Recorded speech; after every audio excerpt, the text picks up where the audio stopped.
Hey everybody. I am streaming live. Um, yeah, I'm streaming live. This video is playing audio. We're going to shut that down.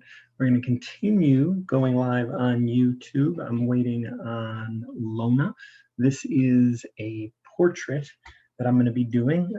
If you know anything about me, you know I've been doing portraits for a long time. A large part of my portrait process, a large part of my one-on-one healing process and the work that I do revolves around the portrait. So my history being in the arts, and a huge aspect of what I've learned within the arts is that my art needs to be more. It can't just be a product. And so for 20 years I was doing portraits of people, not charging them, and I would go to their homes and I would interact with them, and this gave me a really great foundation of accepting others and myself, and gave me a foundation on which to build my sobriety and a lot of the things that I talk about today.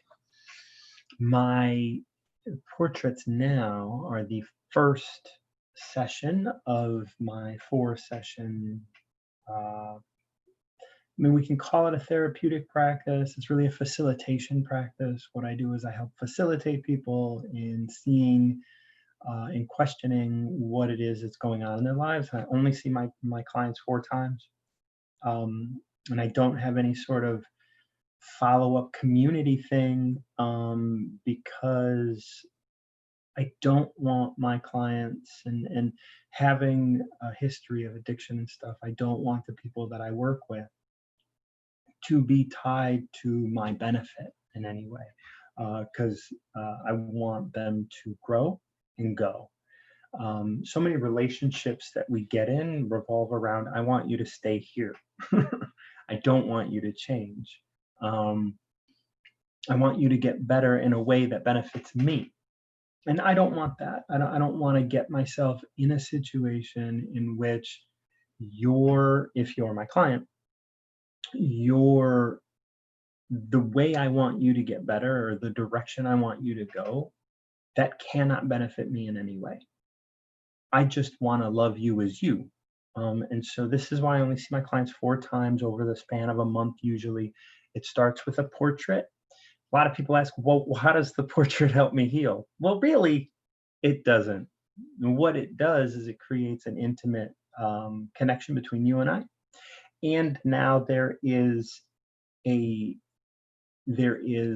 object that we could look at and help, and that helps both of us in a number of ways. One, I show you the project, I show you the portrait, and I mail it to you, and when you receive it, you look at it and you say, oh my God, I hate this, these are the things I hate about it. You look at it the next day, you're like, oh, like it's not so bad, I don't like this and this and this, but whatever.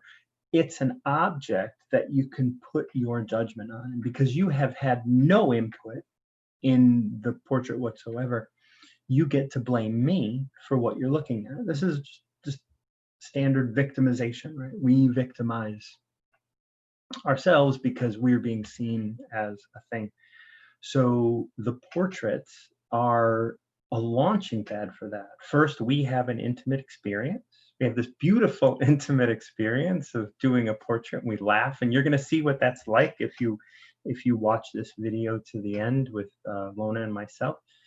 It's fun, it's chill, there's nothing there. We can share a lot, but I'm paying attention as well, and I'm putting things together. And then when you look at the piece and you give me your vocabulary of how you see yourself, because it's very much like Gestalt therapy. If you pick something up and express it and talk about it, then the words and the way you talk about it is going to reflect more how you see yourself than it's going to reflect how you actually see it, because you can't see it without seeing yourself, because you're utilizing your brain to see things, so all you're seeing is reflections of yourself. So that's why we do a portrait. That's why we start with a portrait. The portrait is the basis of my, again, I hesitate to call it therapeutic work, but there's really no other word for it.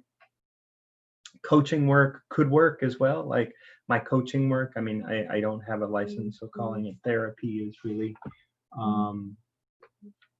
calling it therapy is outside of my realm of expertise. So it is coaching or facilitation work. Lona just texted me; she's coming in now, and yeah, so that's what the portrait is. If Lona asks me about like what this is all about, which I don't think he will, it's just I'll explain it again to him. Yeah, there we are. Lona, how are you, man? I cannot hear you. Can you hear me? Okay, now I can hear hear you now. you. How's it going? How are you? I'm doing really well. I just so you know, we're live on YouTube. We are right now. We are right now. This very second. This very second. Oh, YouTube. Not that like I don't want that to ever like either be a surprise or change the way you will present yourself. Of course, when the only reason that we're on YouTube, I might have said Facebook because I don't know what I'm talking about, but either way, Facebook didn't cut through, and so I went to YouTube, and I was just explaining what the portrait is, how it relates to healing, and why I've been doing it for 20 years and stuff. So awesome. But yeah, I got my gear. How's your morning going? Bro, listen, it has been so quiet. Then I went down the rabbit hole of the internet, which you know how that goes. I got so deep in some of the most ridiculousness. That's where you get stuck, is in the ridiculousness, man. And then I realized, oh my gosh, it's almost that time. So then I had to run out to the store. Then when I came back, my podcast sponsor called me because I'm getting a new computer. And so she called me to say, hey, yeah, you know what? We're going to get you that computer. And I'm like blown away with blessing. Like, wow. That moment when somebody believes in you, man, when you go from that place of being alone in your dream to someone else saying, you know what, I see that this could work and let us help, is an amazing blessing. Then as soon as I'm off the phone with her, we've been helping to trap and fix stray cats in our area because we have an abundance of them. Health service. She came and I was like, oh my gosh, we're getting so close. And I was like, but all these blessings just go bam right before I'm going to get on with Martin. And I mean, what an amazing set of events, man. I'm really glad that all that's happening. That's, you know, like there's a lot of interesting things about like that whole, like, you know, I have a lot of thoughts about like that idea of like sponsorship and like one, of course, like receiving support. Like I got an email this morning, someone who runs it's a small, but one of the most in line with my thinking recovery centers here in Chicago. Yes. And he was like, look, man, like you just hook my car up to your train because I'm on board. Like, and I was just like, oh, that's awesome, you know. So so, you know, because I do trainings and I do like the podcast. I'm going to be interviewing him for the podcast, and we're going to be talking. Let me see if I can like pull up because like I think it's going to be a really good interview. I'm sure you're a great interviewer. Well, you know I am. Interview. You are. Yeah, like that's not just in terms of everything, that's not a surprise. Like everybody knows like what's up, like but I'm going to be doing one called Framing the Fear, Living a Life of Aspiration. And so it's this idea of like reframing like the fears that we have. Yes, that's amazing, because that's the message, man. In recovery, you got to reframe that stuff and now use it as your advantage, your ability to affect humanity through the suffering or through the trials of your life. You can turn that into amazing things. And then guess who's got the power at that point? You take your power back, and now you're standing in, you know, and you're recovering yourself. Right? You're recovering yourself, to yourself, and who you really are. That's amazing. I know we're going through this shift, man. We're moving into this shift in consciousness. It's why I will always try to get that message to the recovery community that we are the ones at this point to really help this shift occur. We have to stand for unity. We have to stand for turning a mess into a message. We have to stand for picking our brothers and sisters up and showing them that there is a life beyond shame, regret, expectations that we talk about, and that mold that society has wanted to place us in for things such as consumerism and sales is the very place that has helped inflict so much suffering. And you can find your freedom by breaking out of that and saying, how about I just try being who I was born to be, and not shut those things out, as they come in. So this is, and I'm so grateful. I know what that feels like, man, to hear somebody say we share something, because sponsorship can get scary because you think, I don't want anybody to, come in and try to change my message. I don't want to give anyone control of my vision because we have trust issues, But when it comes in like this, man, and you've been putting in the work and you're clear on your vision, you're clear on what you stand for, which you helped me be clearer on my mission by the way you fearlessly walk into yours. Oh, well, that's the truth. And it's so hard to see when you're in the middle of it, because I just do it. It's like, and every step of the way, I continue to question if I'm doing it, if I'm doing it to my to the highest degree. Right? Because, I get to feel it. Like, I feel like if one becomes complacent with the degree at which one is trying to be honest, you're gonna fall into not being honest. Absolutely. Right? Absolutely. So and what a hard message to tell somebody that's just starting on that journey. Oh, right? Wow. You got this is forever. Oh, that's daunting. Yep. Yes. Yep. Yep. Yep. And I'm not here to blow pretty puffs of smoke to say that it's easy and there's a moment that falls out of the sky where you get it all. It's a constant choosing every day to keep walking towards it, and to celebrate every teeny tiny step you take, even if it's just, I got up and I didn't use today when such and such pissed me off at work, where I would have maybe yesterday. Bravo. Bravo. That's all you need. That's all you can do. Thinking of celebrating 7 years in recovery, it was kind of astonishing to me because I stopped looking at 7 years ago, and I started looking at just today, just for this moment. And it happens in the midst, and you don't even realize, oh, I'm knocking out years here, man. I'm knocking out. You don't think about it. You're just like, head to the grind. Let's go get it. Let's do it. Let's keep moving on. I've made a decision. And it's been this year, 2020, that the results of so much of the work that I put in the past 4 years with this dream has really started to come to fruition. I'm making great connections like with you and shop recovery stuff, and so many people on Facebook, Instagram, Jen Elizabeth, beautiful soul in the universe, the sober experiment ladies, beautiful people, and my good friend Anthony McCauley. There's just so many connections that you start to see things unfolding. Fighter pilots above. Hold on. Oh.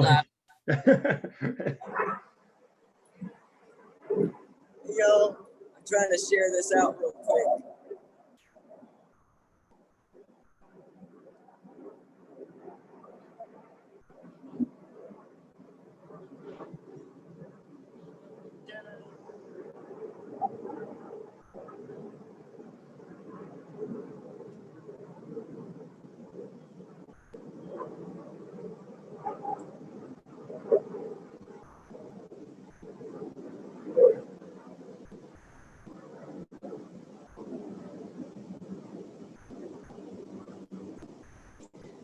You know, I wish, I don't know why I can't watch party this, because I would love to watch party this.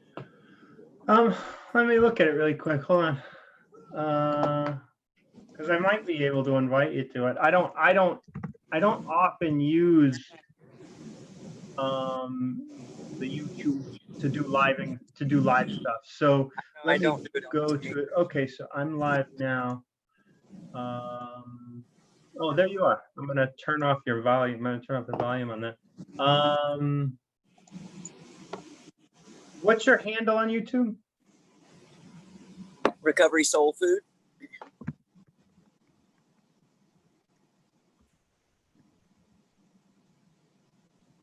I don't know how to.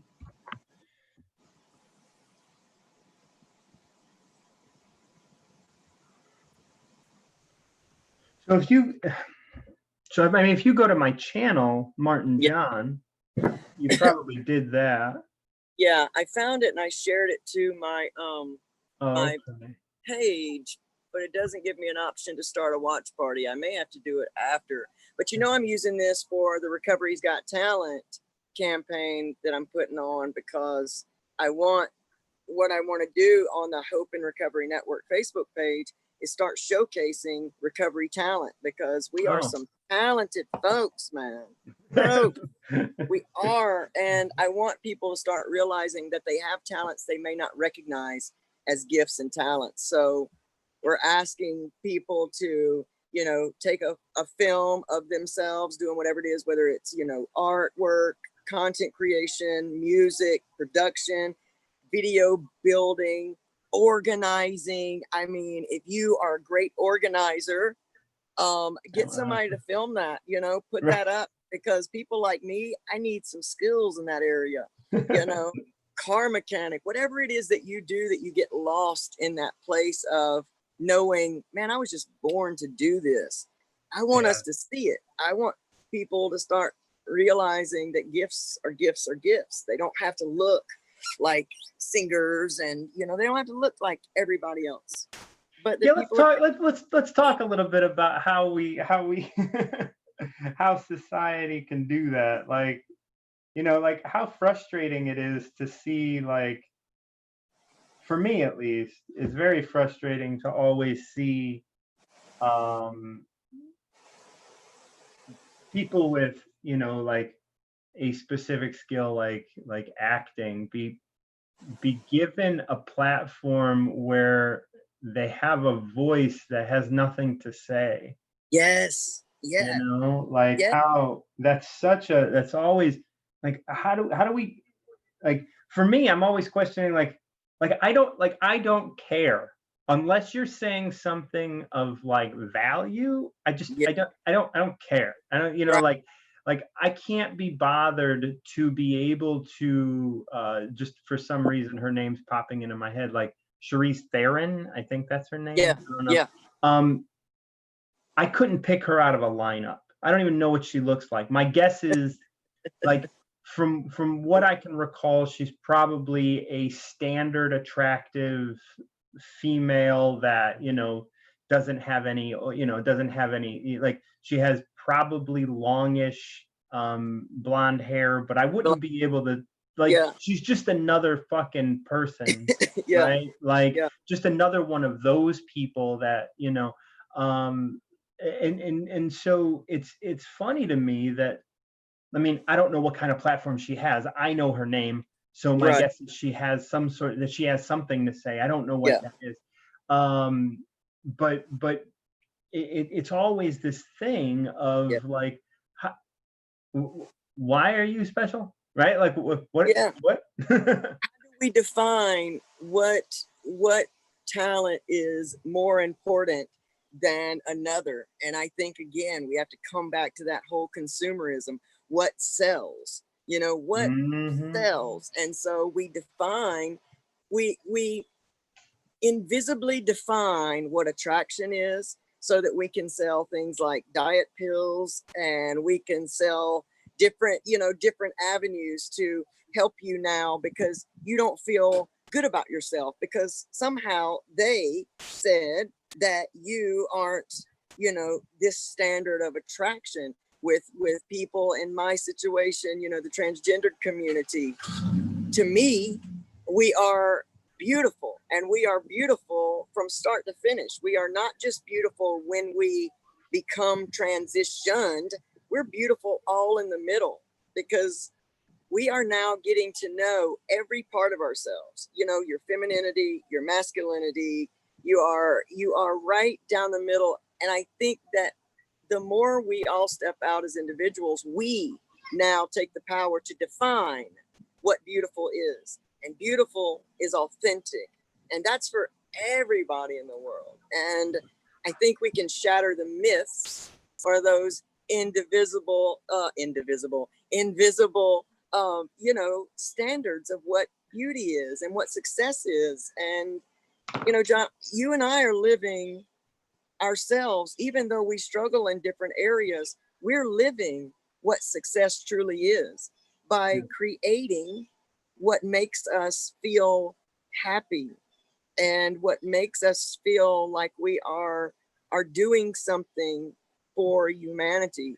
Now, the money for all of this stuff, in whatever that way looks like, it'll show up when it's time. But for now, what we're doing, I'm just as happy now as if someone were paying me $1 million to do this, because I know what it's about for me. It's about getting a message from the mess that tried to kill me in this world, and that I was all willing to let, because of those invisible standards who said, you're not normal, you're not right, go over there and hide, because we don't know how to explain you, how to understand you. So we're going to pretend like you don't belong, or that you're not there, or we're going to attack you in an attempt to force you into our box. And, you know, to me, it just looks like a can of biscuits, you know, whenever you pop it, and, you know, it all starts, you know, just rising out from the package. That's what society is doing right now with that invisible standards of packaging, is we are busting out at the seams going, this isn't right. This isn't right. Right. This, You know, and that was that whole idea of, yeah, I mean, we spoke a little bit about this when we did the interview, about this idea of like, I don't want to let my audience off the hook for, I don't want to give my audience a box to put anybody into, because it lets them off the hook of feeling uncomfortable of not putting someone in a box. yeah. So that becomes a really big deal for me, because all I want to do is challenge people to not just say, this is how I understand the world and everything has to fit within it.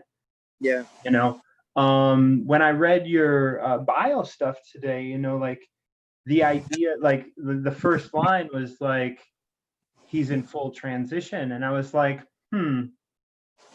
Should we have to say that? Right. And I'm like, and that's something that I wanted to kind of ask, because I'm like, how, one, full transition expresses something to me immediately, right? That like, oh, that means you're going through surgery. Yeah. It answers a question that I didn't have. Yeah. Right. Because yeah. Because now I didn't have that question. I didn't have that question because I don't care what you do with your body. Right. And so when you put that in my head, it's just kind of like, oh, okay, now there's a thought there where it was like, do I want to put this out there, was the question that I asked myself, because personally, I don't care if you want to put that out there. Right.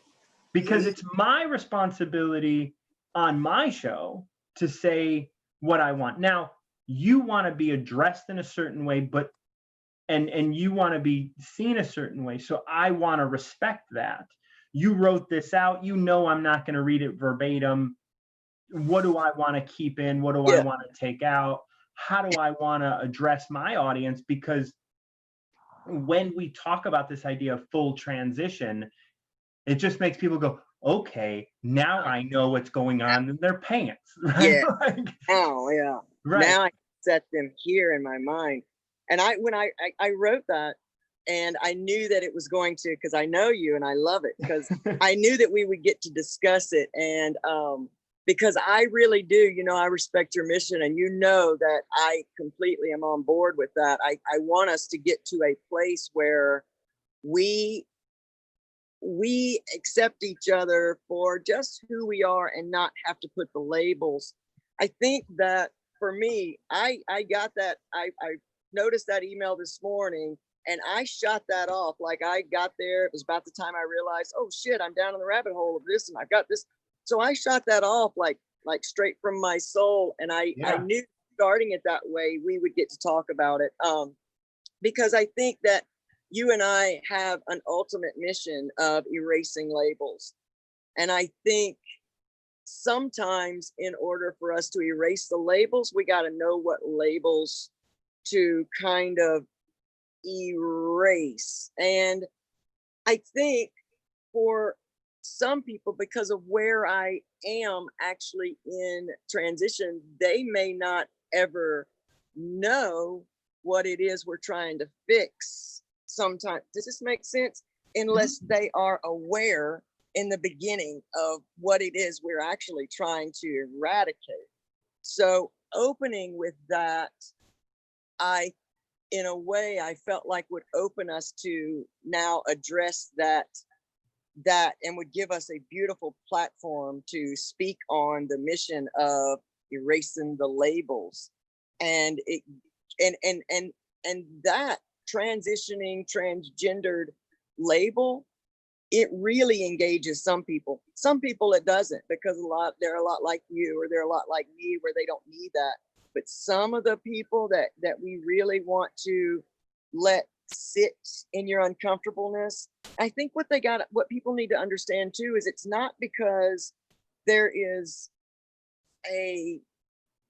not because there's a debate that wants to be had, and it's not to make you uncomfortable in a bad way. It's to help you with that shadow work, which is staying in that uncomfortableness and learning something so that it shatters those labels in your own heart, in your own mind, within a podcast, within seeing that person one way when we start, and now by the end of this, you see a whole different thing. And just in that one show, there's a possibility that we start tearing down some of that.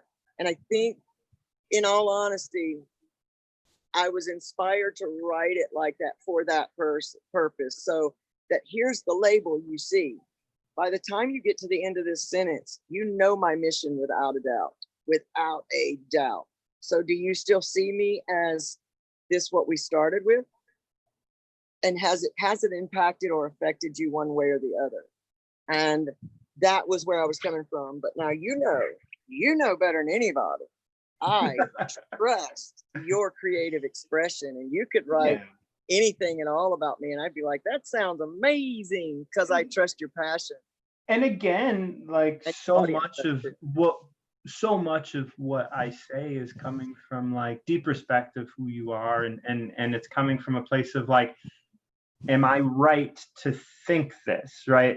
Is it, you know, I'm questioning myself constantly, and that's a big deal for me. And it's a big deal for me to check in with what I'm feeling and what I'm experiencing, because, you know, I'm not right. It's just how I feel about it. And, you know, I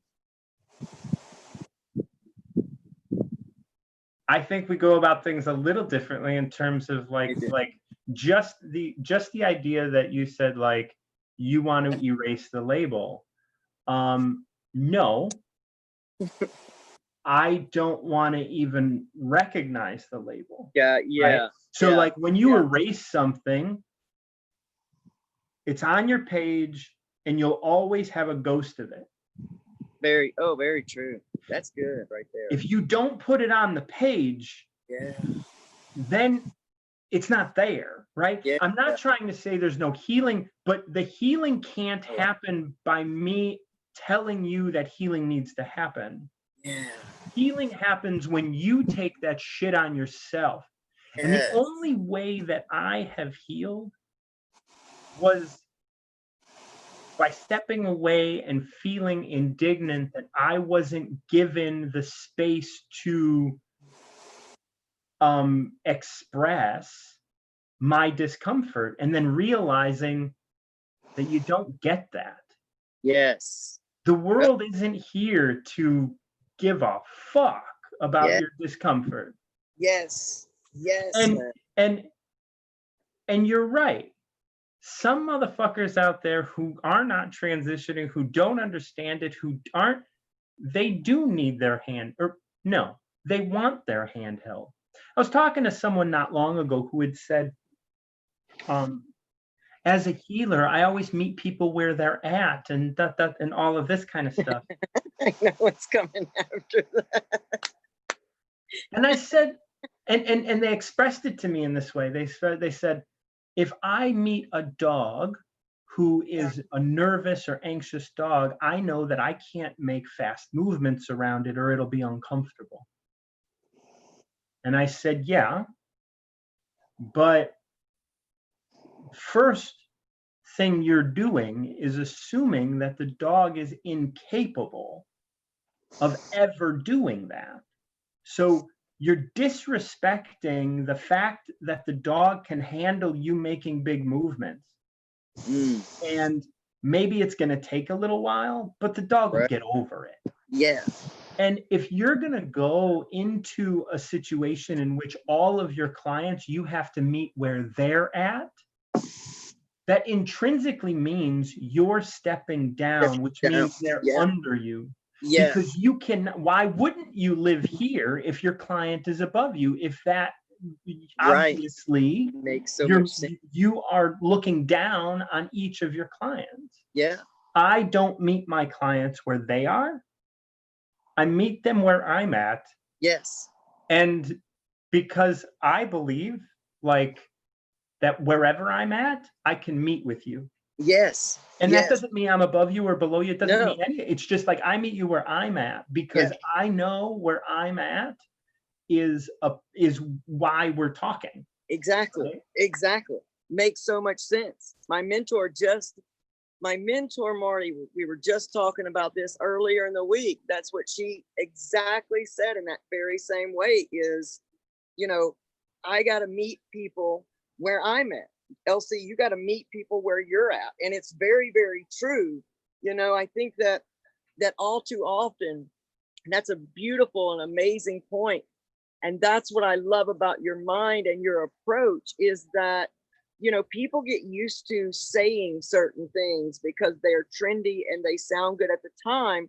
And they think that's what we are supposed to do. They think that it means the same as going down to the homeless camp downtown but it doesn't mean the same. We have to stop. We got to take off the training wheels, so to speak, to allow people to let them grow. Like, you can do this, I'm not some strange anomaly. We can relate to each other on this level. We can learn from each other, and I don't have to coddle or baby you anyway, and nor do I have to now lower my vibration to match yours. And then now we're both in a fight to raise it back up. And I've already basically given you control of the entire situation because I'm going to lay down here with you. And then what? Show you my power that I can lift us both up. It subconsciously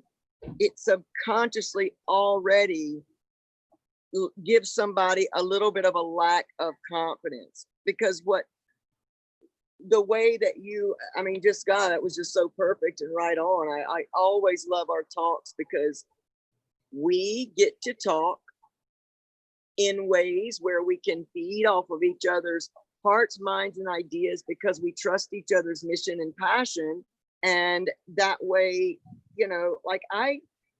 I never, like, there's no offense in our conversations. And I love that. The world has become so offendable and everybody's afraid to talk like this because we are, again, already assuming the reaction of someone else. Therefore, we hold back something that could be very life changing for them because we decide they're not ready. Right. And it's not like everybody are babies. And then once again, subconsciously, what does that do? It says that I'm somehow above you and I just don't think you're ready for solid food. I'm Right. here to give you solid food. That's And right.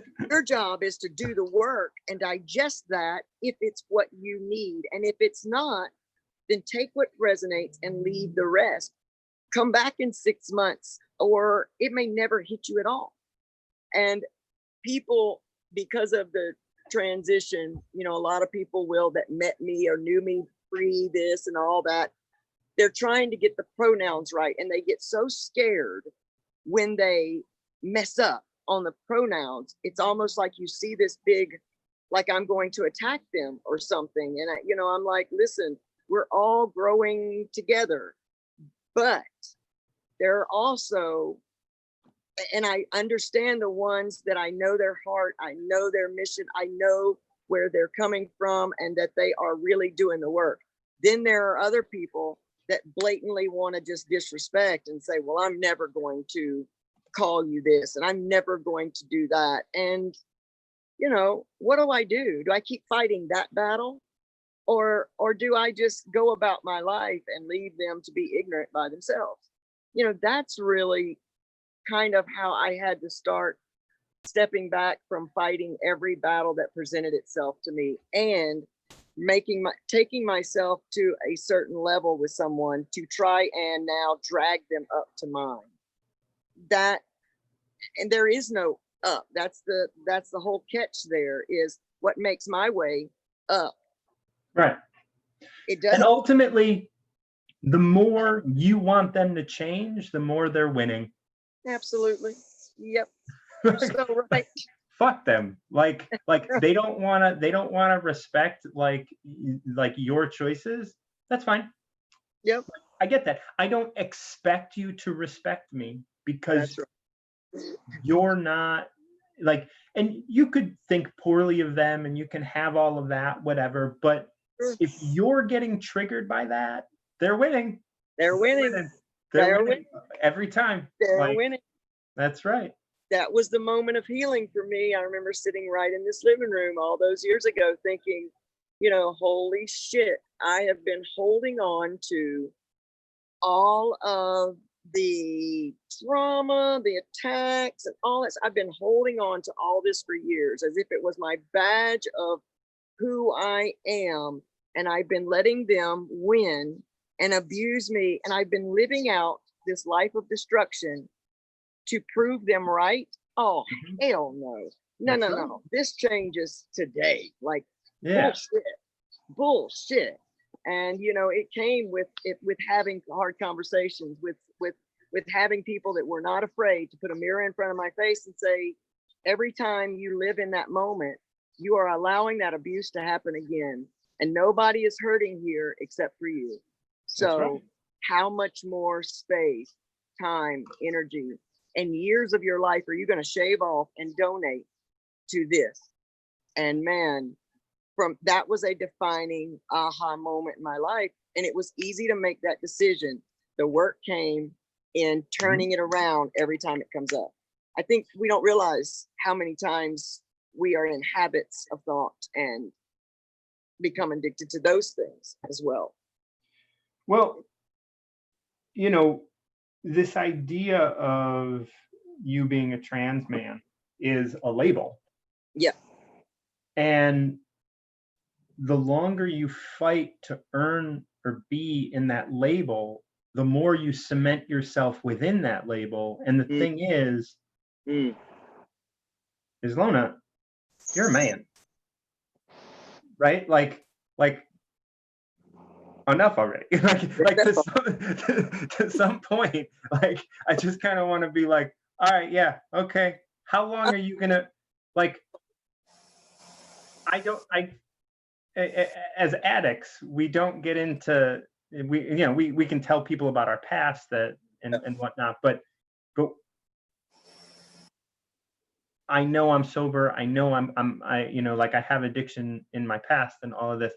I don't identify or label myself as an Yeah. addict, right? Right. Like, and it's staying within the label and being, and I have a little bit of, sadness about a lot of trans individuals that are in Hollywood and in the movies, because not only do they get typecast, but especially ones now, where maybe in 20 years it'll be different, but you're so identified as that. And within Hollywood, within that sort of thing, you are typecast not only publicly but on screen as well. Yeah. And so Yeah. you then like you have to own a label in Yeah. order, because if you don't own that label, I mean, Jim Carrey, someone who kind of broke from his label, Yeah. wonderfully, and what have you. Yeah.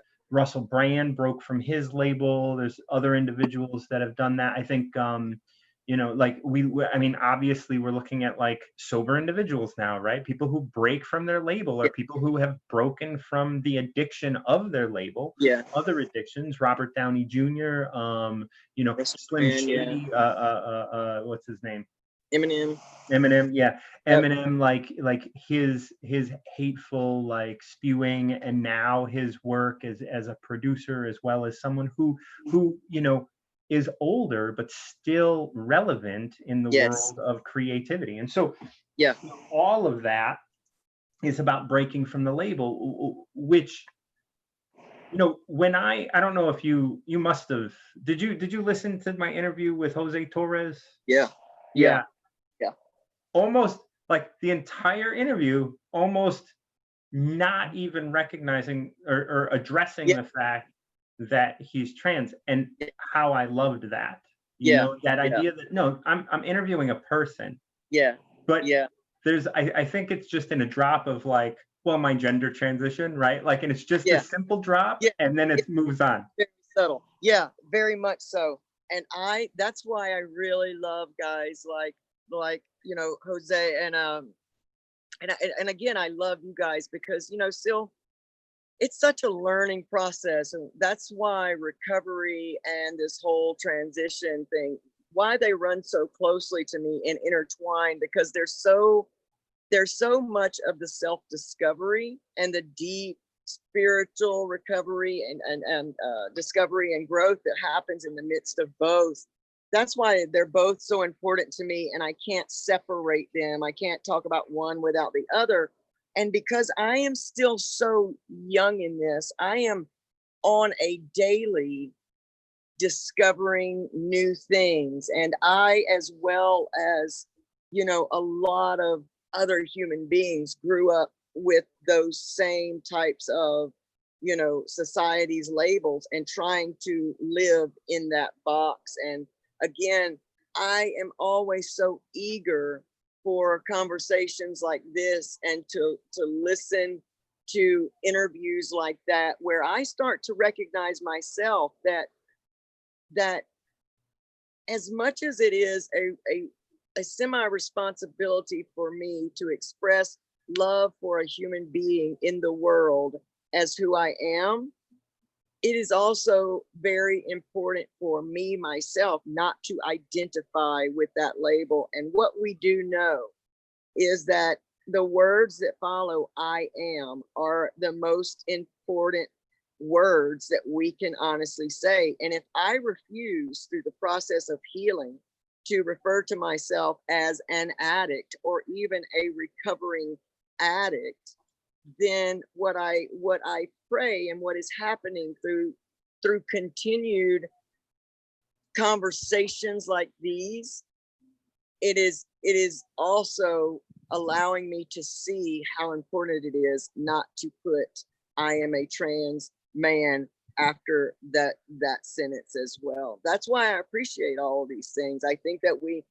the more that we can drop those egoic things that want us to hang on to our points and things, if we can fight that feeling to react in that moment and just sit back and and let your spirit hear what is being said. It's a beautiful way to find new perspectives. And I think that it's a very important lesson that we are talking about this today, because that is so true. And it has really cemented and solidified how true. And because again, I'm 2 months into 2 years, a little over 2 years into that active transitioning thing. So it's almost still a little bit new to me, to where, and unfortunately, and I am making this a point in my life. Unfortunately,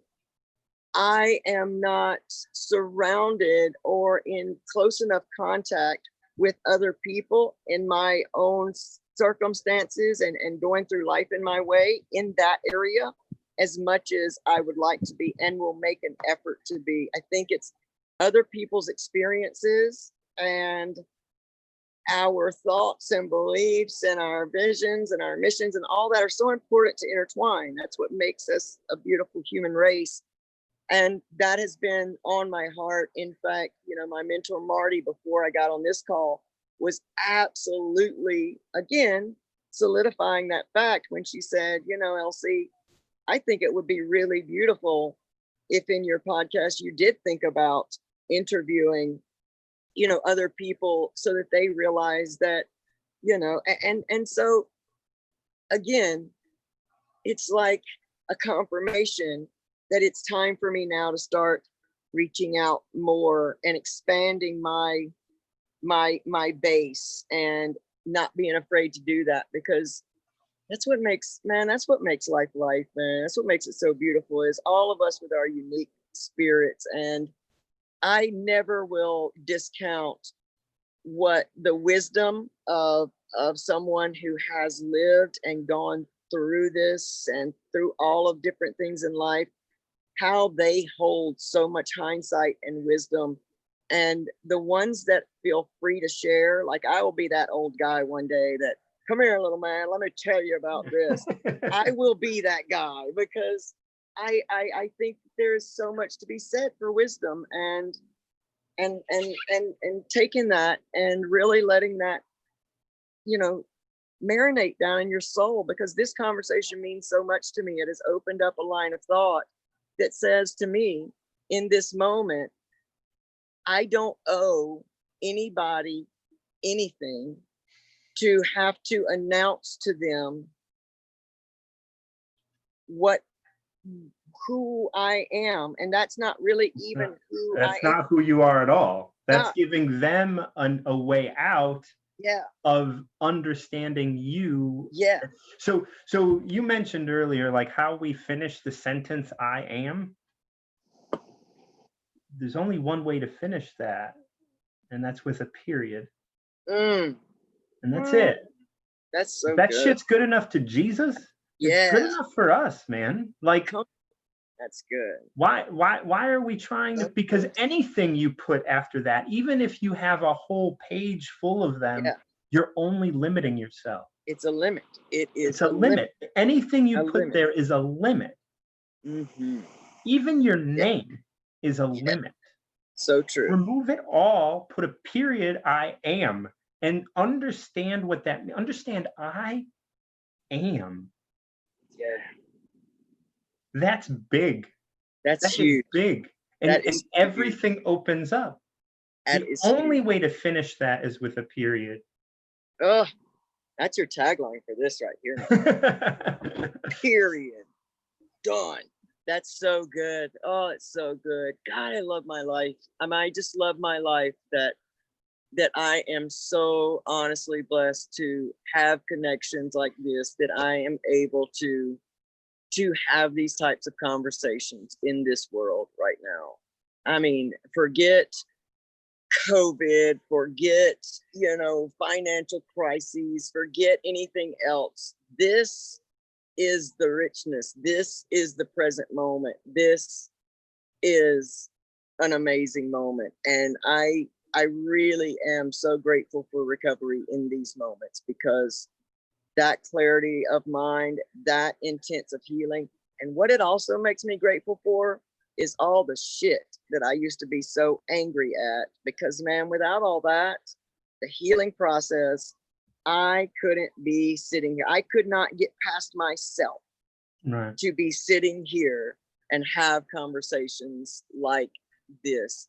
I honestly pray that I never ever get to a point where I take it for granted that this is the amazing part of life. This Yeah. is it. This is living life, man. It Living is. life. It is. It really is. You know, Ama- it's. I think it's great that, like, you know, I'm gonna be honest. I'm like, I'm here and I'm listening to you and I'm just like, oh, that's really cute. And I'm sorry, but I want to be honest. I just want to, you know, and it's not, and it's not meant to be disrespectful in any way or anything like that. It's just like, oh yeah, like, and here's where that's coming from. I grew up in a city. I presented myself to new people all the time. Like literally in my life today, there are two or three people other than my family that I talk to that were part of my life when I was still drinking and using. I've changed my life many times. I've done different things, and I've I've excavated everything so that I can have a life that yeah, is full yeah. of this. Now, I don't think I take it for granted. I don't think I take it for granted. Doesn't mean I do. Right. It's nothing. Um, um, but like I'll have a conversation similar to this almost every day. So Love it. so it's interesting to me, you know, like when if I start seeing another person or something and you know, and they're like, I don't like, you know, small talk. I'm like, well, like you're not gonna get that with me. Um True. and it's very quickly they realize that they can't hang, you know, like, well, first can't hang with this like 24 hours a day shit. But it's, you know, like it is something that is, you know, like my love for people, like my love for you, my love for Jen, my love for my closest friends, like it's so, although they get expressed differently, it's the same, Yeah, yeah, you know, yeah. like that caring and trying to also love myself within all that, meaning keeping my distance, making sure that I have good boundaries, making sure that I check in with those boundaries and do all of that, like all of those things are because that's my health. Now, cisgender straight white dude, like I got it all, man. Like I ain't got to worry about shit, right? Like I am taken care of. So when I say all that, you know, I also recognize that I have the privilege. I remember, you know, when I was seeing a woman in Chile, and I would go down to Chile, um, and you know, I think over the 2 years that we had a relationship, we saw each other over 26 days. Wow. Wow. So you know, I was down there for a while. She came up here for a little while, just little stints. Mm. And when I would go down there, you know, like she is a working class woman in Santiago, Chile, and you know, when we started going, like, I'm gonna come down and we're gonna like do some stuff, like we would look at doing stuff, and she'd be like, "Wait, that's just for tourists," and I was just like, "What do you mean it's just for tourists?" She's like, "Well, it's really expensive." I was like, "No, that's fine." And she was like, oh my God, we're gonna go to these places that are not for me. And I Mm. was so sad Yeah. just to see how in her own country, tourist stuff was seen as just beyond me. Where I've grown up in Chicago, so I don't understand tourism. Like it's just Right, been a part of the right, background. Like people right. come, people go, whatever. Like, Yeah, like I go wherever I want, and it's just yeah, a place that I go. Um, but how she saw the world, how she imagined the world was so different from how I did. And I would come out and say, look, I'm a white dude. I can come to Chile and do anything. The thing is me recognizing that, going to Chile and respecting every place I went rather than going, I can do anything I want and then treating people like garbage. yeah, yeah. That's the big difference. That's Leaving it. tips, talking Yeah. to people, like engaging them, like respecting my privilege of Yes. being a white dude in Chile, like Where, yeah. anywhere, right? Like, I mean, and for her to be like, oh no, that's not for us, and me showing her that this is for you, Yeah. There's no separation. Yeah. right? Yeah. So that was a like, I don't know how that all fits in somehow. Yeah. I'm not It, putting it yeah. together in my mind, but It's pretty amazing. No, I'm talking on this. Yeah, I got a computer here. I'm talking on a computer. No problem. Have a good day, man. Sorry. One of my neighbors from down the street. Neighbors, The bush. that's nice. The bush is hiding the bush is hiding the tablet. So he thought I was talking to him. So, see, and there we are talking about connecting. See that? That's connecting. It's connection. But Southern, right? no, I really get it is very southern. It is, I didn't really notice the difference, of being able to respect things of that nature until I really did start coming out of my, southern box and to open up the box of beliefs in one's mind, which is to me is a beautiful thing, because where you kind of know your box, you kind of know your beliefs, it's like anything else. It kind of gets old after a while, and that lends itself to losing a little bit of hope in the magic of the world. I think that's how we lose some of that childhood magic, is we get so used to the box that we have put ourselves in with the limiting beliefs, and the walls are only so high, and because you were raised like this, you can't go to certain places, and you'll never get to do this, of which is basically thrown in your face every day in the media and different things. And I think that we owe it to ourselves and our divinity and our creation to do that, to really bust away those limits and those walls that we have, and really experience all of life and all of those things that we can. And for me, I did a real kind of step back about my second into my third year of recovery, is Mhm. that I kept noticing that I was vibing, and I was in that place where I was figuring out subconsciously I was attracting the same types of friends over and over. And Right. I knew that I wanted a different life.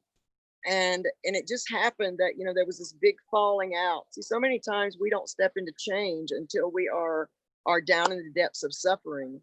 And I hope that to carry a message to people that says, hey, just use my suffering, man. Like you don't have to necessarily go all the way down there through it to get that there are some decisions that we can make, but to broaden out. And I kept myself very isolated while I was doing a lot of that inner work of trying to come to different beliefs, working on trying to vibe out with different people. And to me, it's still so much of a beautiful surprise. When we first met, I come kind of out slowly because of, just history and a distrust for myself sometimes. It's like I'm trying these tools out now in the world, and I have experienced some huge failures, which again taught me some beautiful things about discernment and how to see people's hearts, how to see their true nature, how not to be so ready to jump in that I go over, well,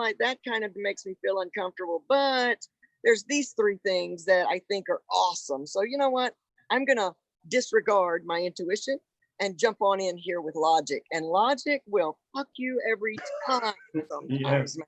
You know, you got to follow that. And I think it's like any relationship, you cultivate this trust with it.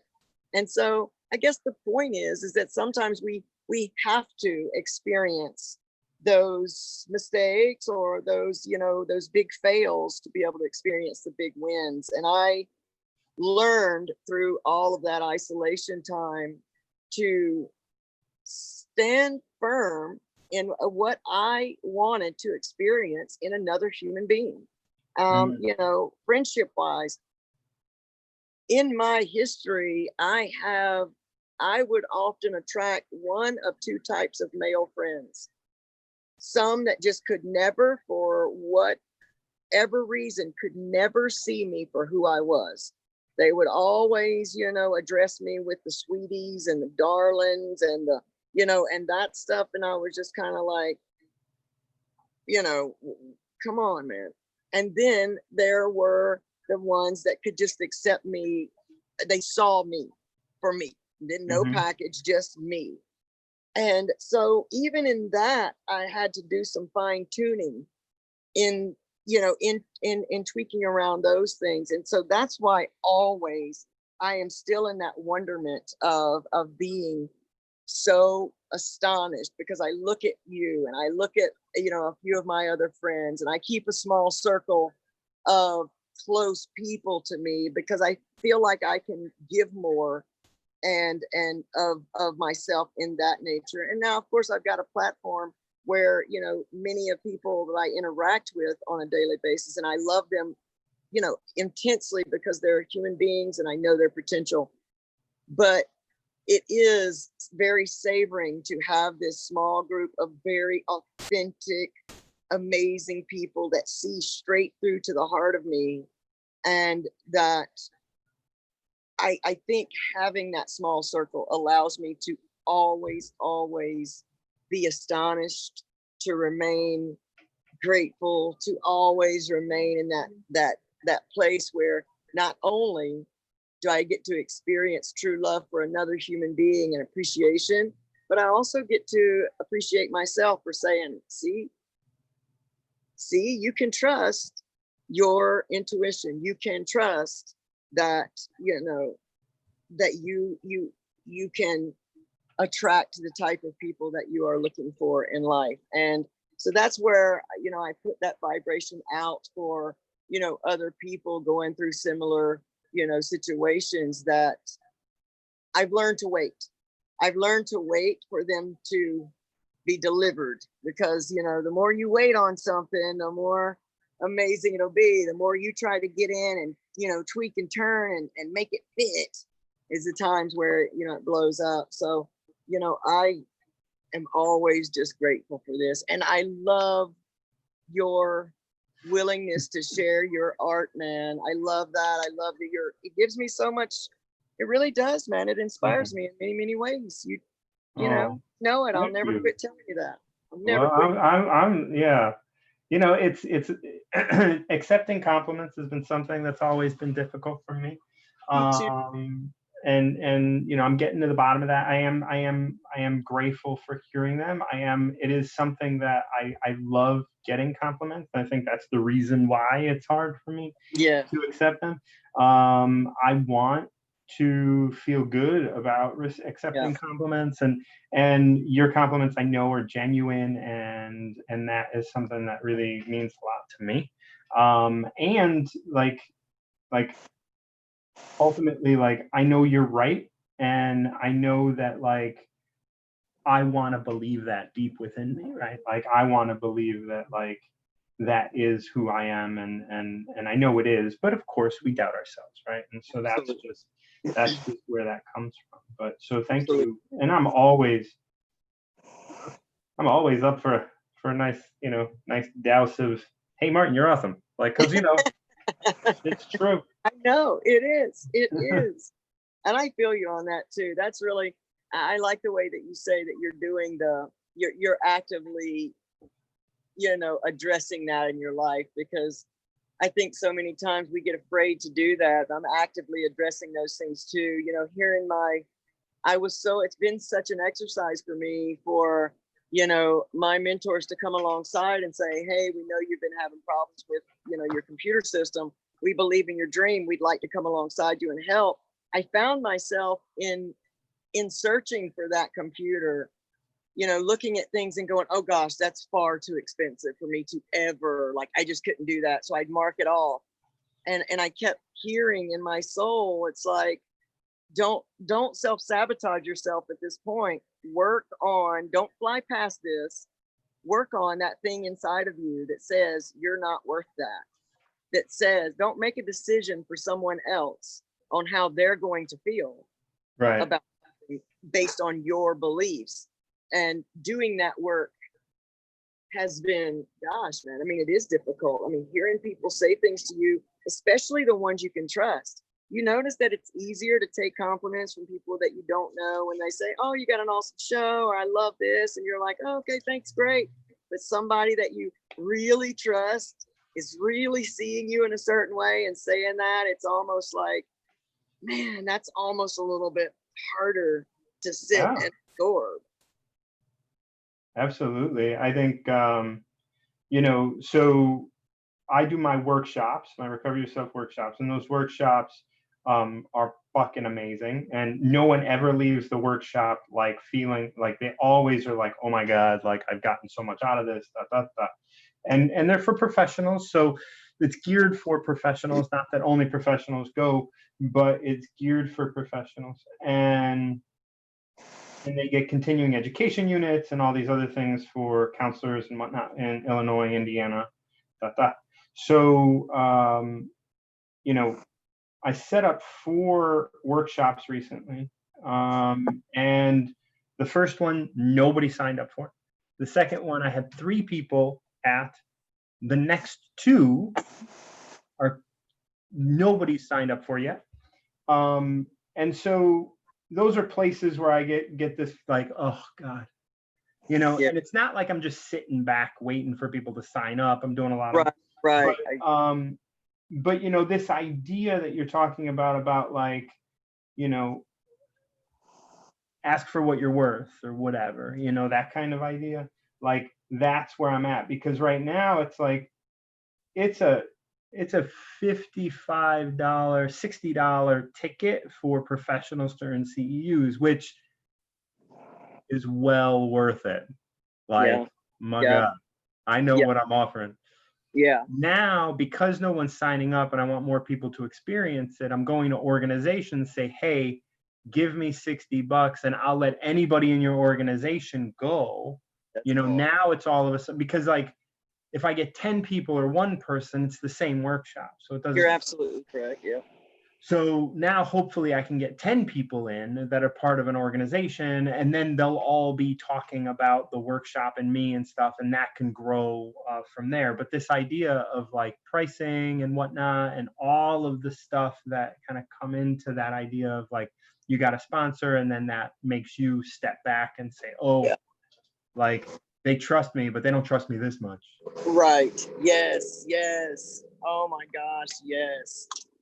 And it's, it is so absolutely, you're right. It is really, really hard to start learning really how to do that. And then again, it really comes back down to where you have to look at those very deep belief systems. And that always, I look at my life now and these places and I start to get kind of excited, which sounds sadistic. I get excited for the opportunity to heal, and healing always comes in that uncomfortable place. And I'm oh, good, goody. Here's something that I can work on, because as I work on this and I find its roots and I change the belief while I'm down there at the root, as I'm standing and looking at that inner child me. And that what I've been getting a lot lately, which I think has been such a blessing, is I have been automatically taken back to the very moment that belief system was implemented. And that is such an amazing belief. I'm not having to now sit and search and, it's not this mopey kind of situation. It's that moment where I'm like, oh, awesome. So if I look at that 14-year-old me during this moment inside of me and say, hey, let me flip this around for you and tell you what's really up. There is like this whole new, like thing that catches on at that moment. And it's that because I work in a business with my mom. And what saddens me the most is that this business for her is her passion. And she has trained all of us from that passion. And what we do is a very specialized service for very specialized people. But because of those deep-seated beliefs that my own mother has about her own self-worth, we're all still starving and living hand to mouth because she gets that same uncomfortable, nervous feeling when it comes down to charging people what she's truly worth. And she underbids herself, undersells herself, and is so uncomfortable in it that just kind of refuses to see that it's trickling back to all the rest of us. And we are now paying for this belief. And so for the longest time, I stayed angry and ill about that. And until I came to that aha, that moment, that subtle moment that said, change your belief systems, and then stand in the gap, stand in as the example. And along the way, start helping her understand how crazy valuable she really is. And, and that in itself is a struggle, as I notice by looking into that mirror, that genetic mirror. I notice that I have those same limiting beliefs, that it becomes an almost anxiety attack when it comes down to, I can tell you what I do. I can tell you how well we do it. I can tell you what you're going to get out of this, and know without a shadow of a doubt that you're going to walk away with that and so much more. And then when the question comes, well, how much will this cost me? Is when the anxiety hits, and it's like, well, and again, I'm deciding for them based upon my limiting beliefs. So it's been an opportunity with this computer to be able to get in that and start dissecting that and do some healing in that. And so it's not just a new computer.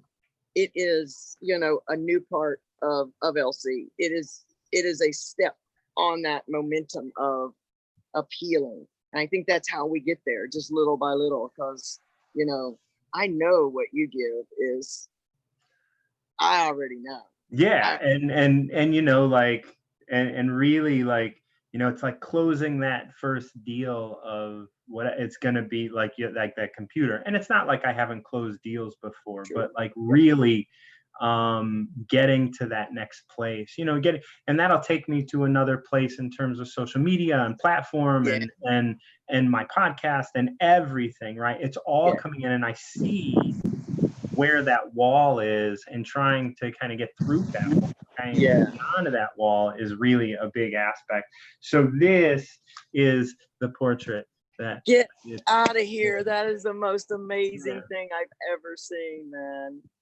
I love that. So so I'm going to go ahead and mail this to you. So I need you to just kind of text me your address, and I'll put it in the mailbox today, probably. Oh, I can't wait, man. I cannot wait. This is going to be the big kickoff to Recovery's Got Talent, and I thank you for doing this.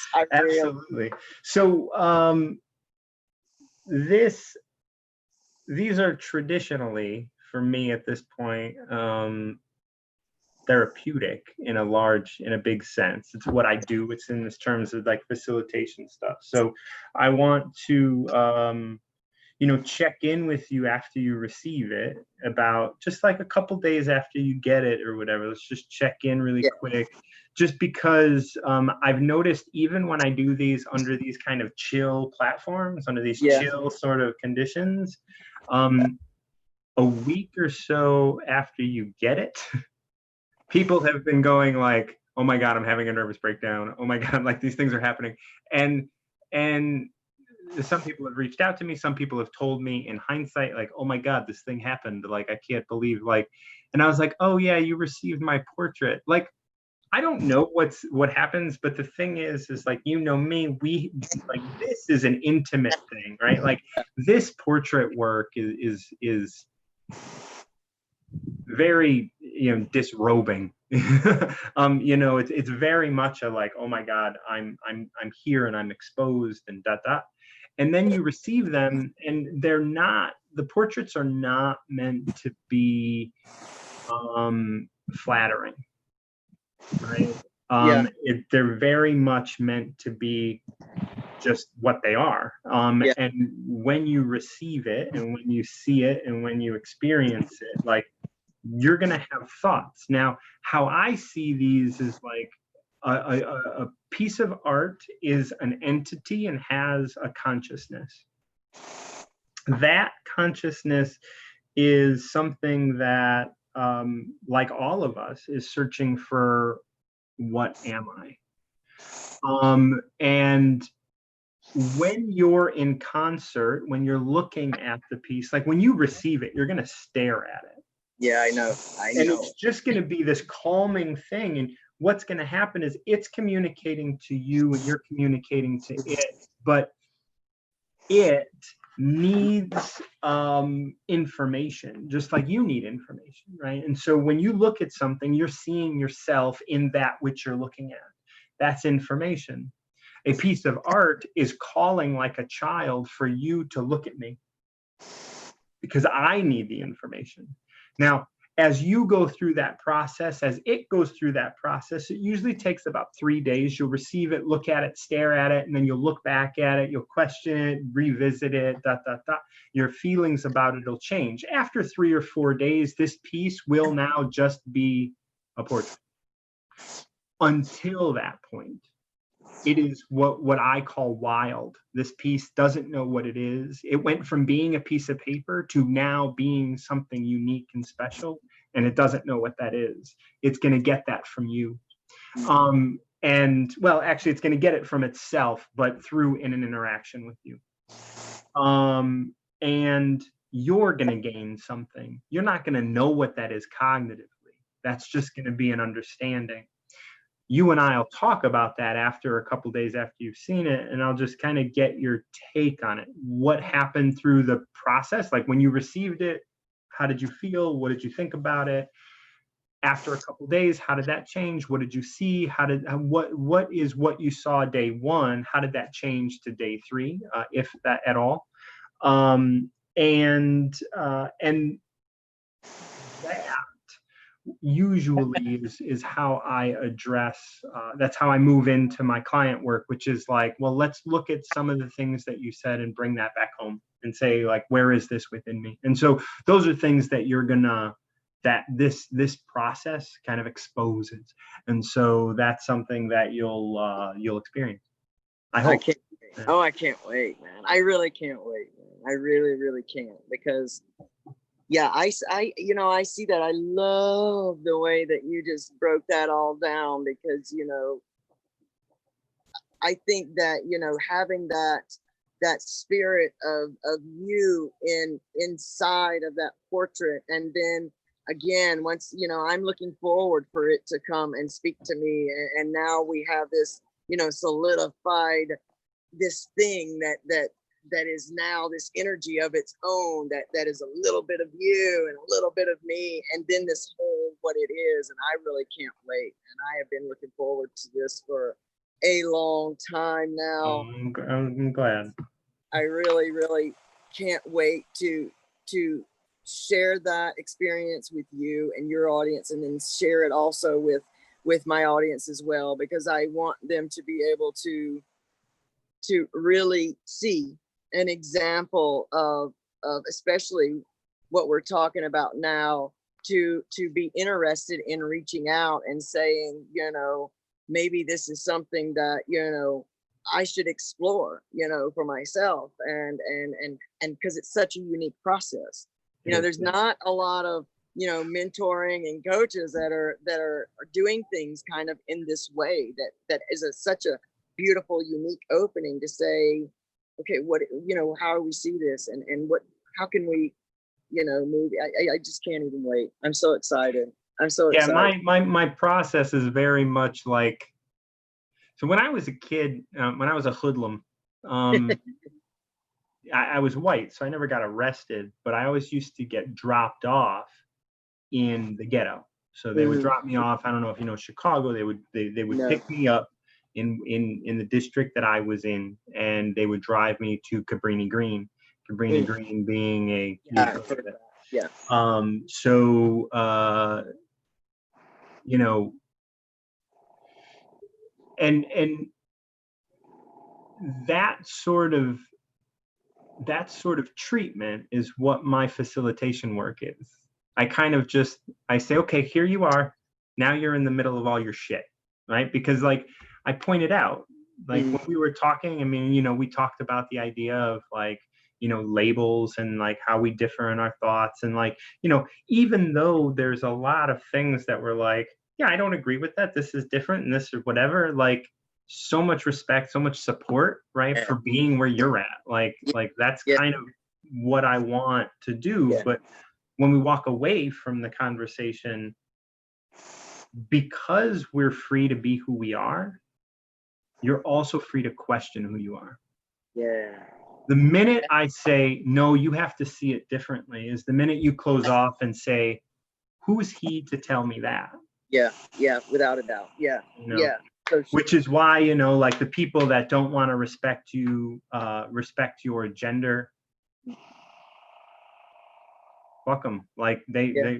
they can't, they're not going to win. No. No. You can say No. she, that's fine. Like you said a word, like, Yeah.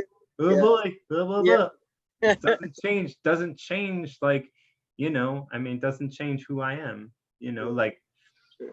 in the 60s and 70s, like people who identified as men were called, she's and ma'ams and other stuff like that, just out of spite, and Yeah. especially in the South, right? Like, Yeah. and so that they've been doing this for what is that, 60 years now? Like Yeah. that, Absolutely. that's you're not gonna win that battle. No. Never. Never. so It's so a waste to fight. right, like is that the battle is that Lona's battle, Right. So right? true. Yeah. Is that because just like you said in our interview, it's just like I don't have to change my name. That's your bullshit. And you know what? If in 6 years I do, so what? Yep. Oh gosh, man. I love you, So man. what? Like, doesn't fucking matter. It Like, doesn't. Scheme of things, man. It that's right. doesn't matter. This is Doesn't matter. my reality and I'm living it. Right. So Because, I often like, it gets weird having things on recorded, because what I say now is true now. yeah. And when I get off this call, it might not be true anymore. Uh-huh. Yeah. And so it's real important for me Yeah. not only to live that, but to express that as well. Where it's just like, Yeah. hey, I'm saying this, but fuck, what do I know? I know. I love it. I love it. Yeah, I've experienced that as well. In the, and for a little while, I worried. I fought with that. Oh, people are going to think I'm a hypocrite. And then it was like it came back. It was like, nope, you're growing. And Yeah. it's good to be open about growth. What we feel 2 years ago and the way we see things. Holy shit, the way life has unfolded in those 2 years. And if your motion is constantly forward and towards true inner identity and authenticity, then you are evolving, and celebrate the fact that you started here today. You're here because tomorrow you're going to look back at today and again say, holy shit, what was I talking about then, like this?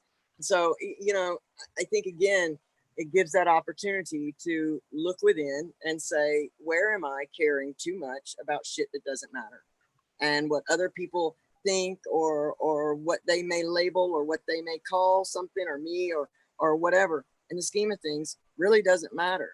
Because my honest question is, what the fuck are they doing in their life?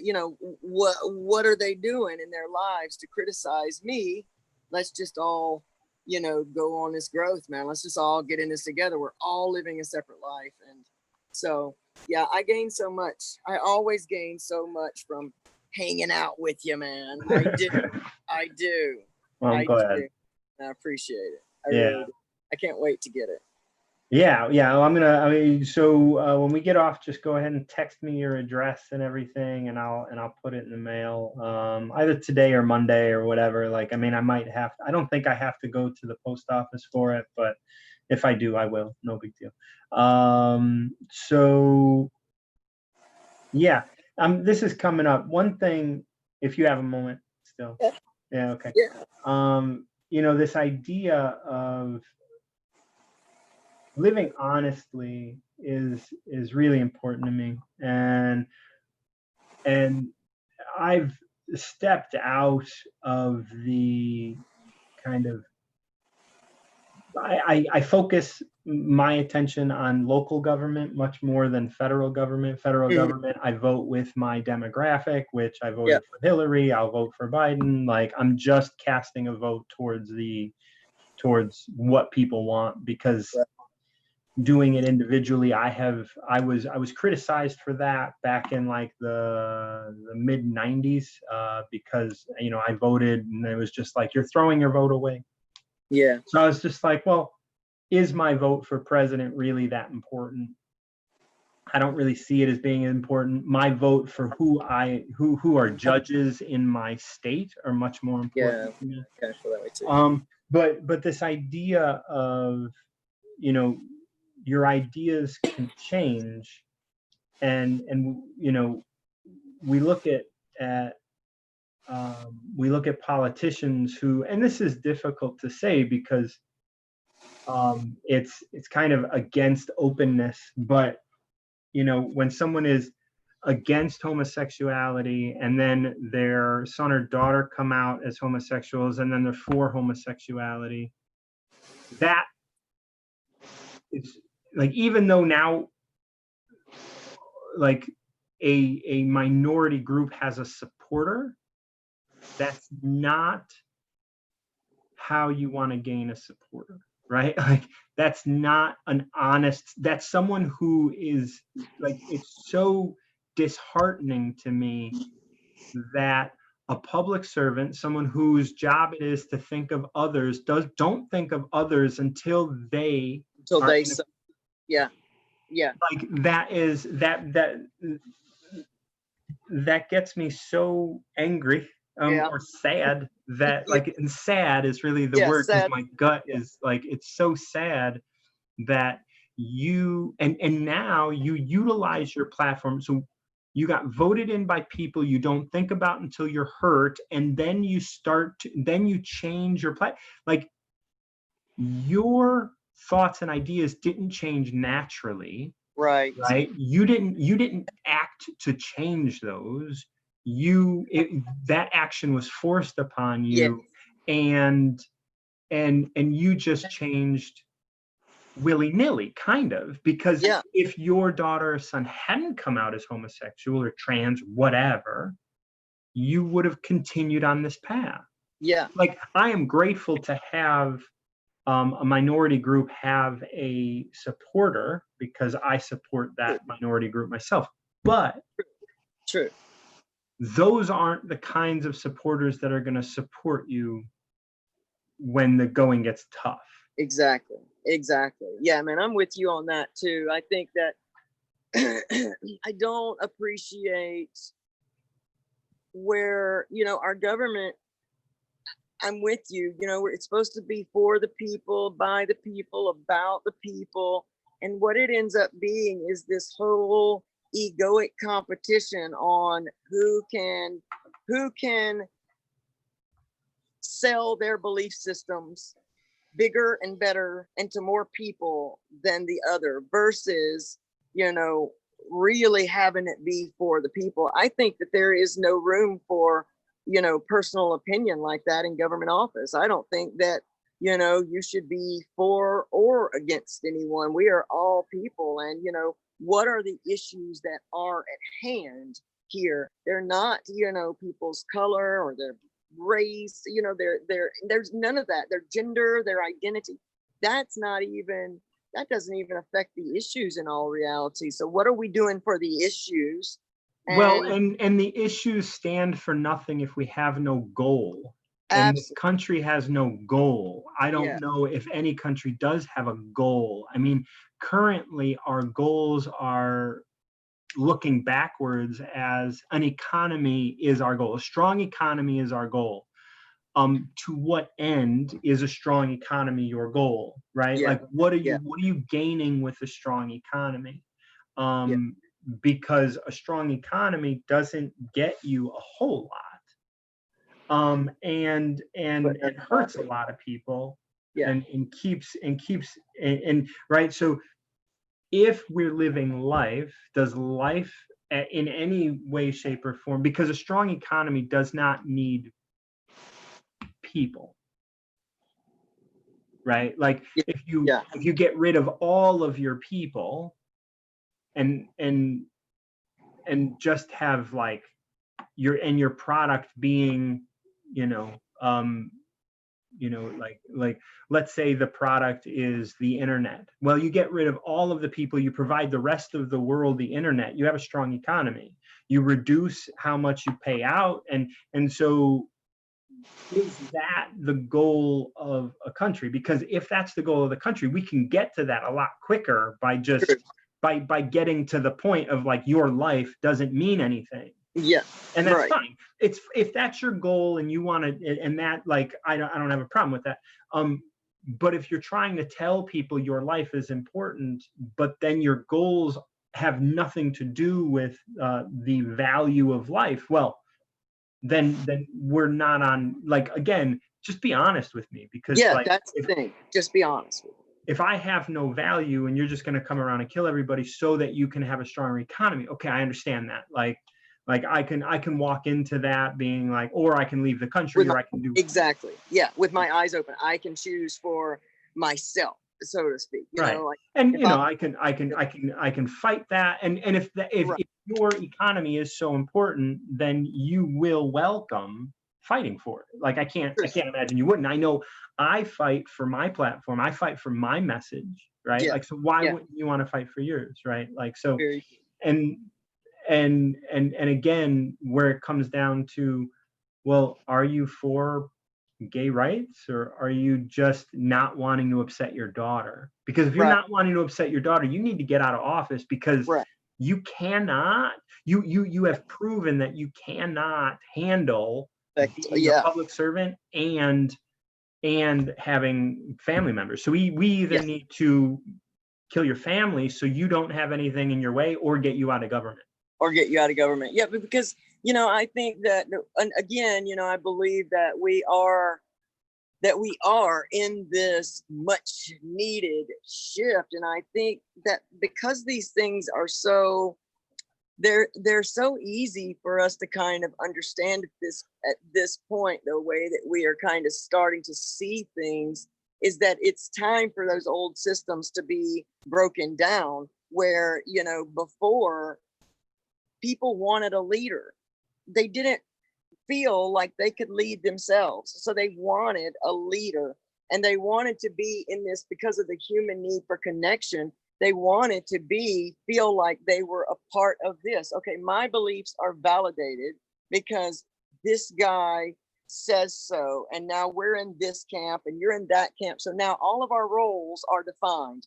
There's no in the middle. This is all defined. It's easy to digest. Right.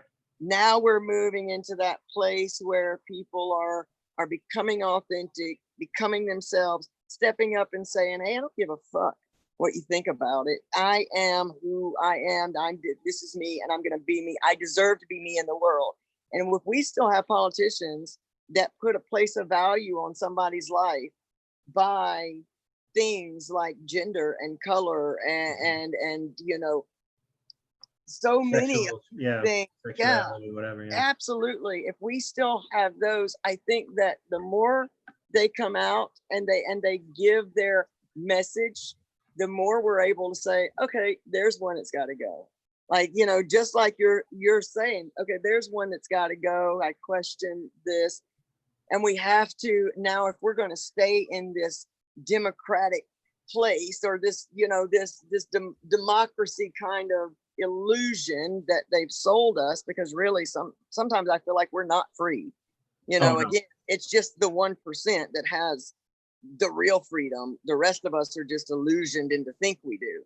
And so I think that if we still feel like we need leaders, then leaders are being risen up that are going to be for the people and about the people, regardless, and not about their beliefs. And it's not a popularity contest. To me, when I look at the big national, like, you know, public offices and the big fights, to me, it just seems so egoic that it's almost sickening. It's like, especially this last one, it's just like, this is a spectacle and we cannot go on like this. You know, you're sitting there and you're just like, this is where we really are right now, and surely this is where it's all going to break apart, because we can't go on with this this form of, are people not seeing how we've really broken the system down, how the system is not working? And I think that it almost takes a caricature to come in and everybody go, oh, okay, yeah, this is yeah, man, the jig's up, the joke's up, now let's move in this way, where we honestly know it's not okay to kill other people. We honestly, we know these things within ourselves. We don't need to be told. We don't need to have somebody say, it's, you're solidified for believing in this racist principle because I say, well, Right. who are you? And Right. so, I'm really looking forward to where we are headed. I really am. I'm grateful that it's happening in my lifetime, God willing, so I can see the irony of it all come up, and just, it's like seeing the lion come up in the end of the movie and devour the bad guys. It's just, to me, it's just like, awesome. I'm so grateful. And for things to make sense in such a different way. I'm so grateful to see a new system. Yes. Yeah, I don't know that system is going to happen here. I don't know. I think it's going to take a lot longer. A lot longer. I was talking to someone the other day about, like,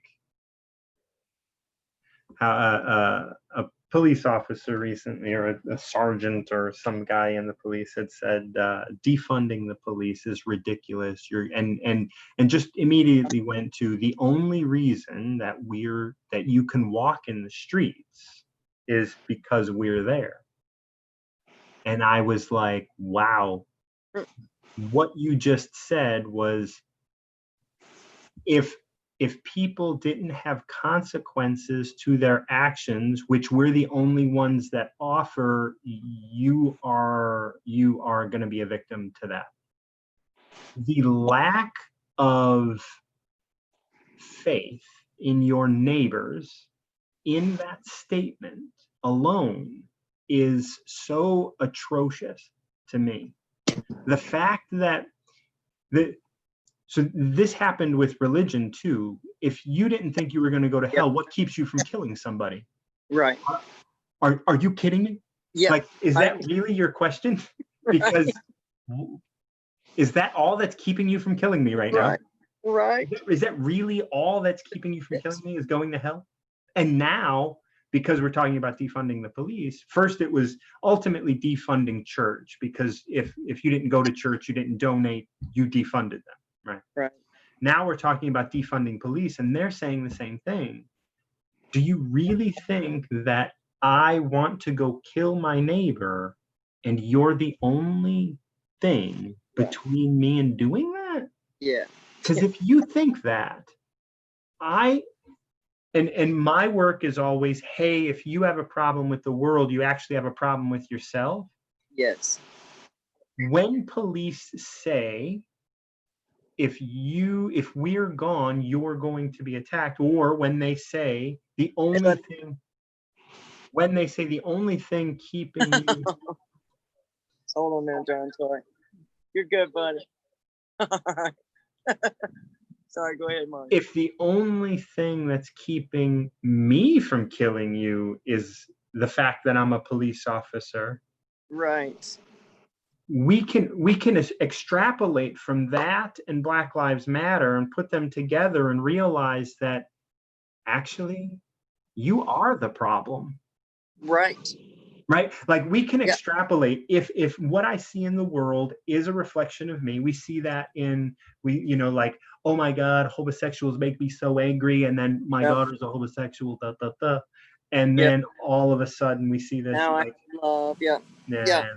Yeah. Well, you're getting bothered a lot by your neighbors. I'm gonna go ahead and let you go. You can hang out with your neighbors, which it's good to connect with them as well. Spread the good word. Oh, well. Well. Well. It's definitely a comedy at times, man. It's definitely a tragedy and a comedy at times, and that's good and bad. It's life is always there for entertainment, right? It is. But It is. I really do appreciate today. It's been an awesome experience. Good. It's a first for me, so First thank portrait? you for first Oh, portrait, first first real personal piece of art that it encompasses so much. It's always a healing conversation with you. always. I take away so much, and I pray to give as much as I take. But when it comes to me and you, many times I feel like I'm the winner of the big grand prize game. So I do look forward to getting that in the mail, and I really do just want to thank you for doing this. It's an amazing thing, and I always look forward to hanging out with you. And so I look forward to us diving into LC Portrait 101. Yeah. And I'm really looking forward to what it brings up. So I'm really excited, man. And thank you. Good. All right. Yeah. Like I said, text me your address, and then we'll go from there. All right. Sounds good. We'll be in touch. Love you, buddy. Thanks so much. Yep. Talk to Bye-bye. you